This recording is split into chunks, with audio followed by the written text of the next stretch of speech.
30,000 টাকা পর্যন্ত কিরাম করলে না 12,000 আর মুঠো বেশি 30,000 টাকা জোগাড় বলে একটা গরু কিনে ব্যবসা মানে ওই টাকাটা ভাঙিয়ে খাইছিলাম না আমি কুম্বল কিনছিলাম গার্মেন্টস করিয়া 5,000 টাকা দিয়া এতে হাঁসও মারা গেছে আদা মারা গেছে এই আই গেছে কেমন বললে কিছু নাই আমার কিছু নাই দুটো পালন কাটিয়ে চালাম গার্মেন্টস করিয়া একটাও রাখতে পারি না বাজান এসে যদি মোরা মরিয়া যাইতাম বাসা যাইতাম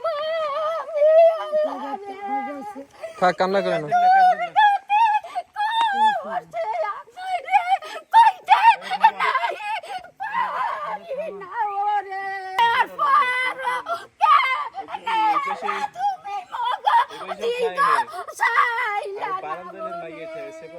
আগুন কিভাবে লাগলো এটা থামেন আগুন কিভাবে লাগছে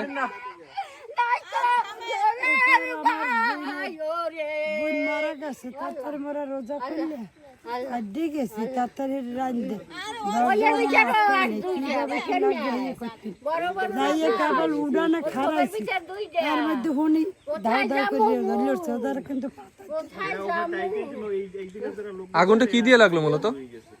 পাতা দিয়ে রাঁধছি চুলা আমি কত কষ্ট দিয়ে কম্বল দুধে কিনছিলাম দুহার মানে পালন খানে ঘুমায় গার্মেন্টস করে পালন খাস কিনছি এই আমি কত কষ্ট দিয়ে লইয়া আইছি দেশের বাড়ি রে বুড়া কইয়া মা হইয়া দেশ আমার নাইছেন রে একটা টাকা লইয়া আমি গো বাড়ি আইতে পারি না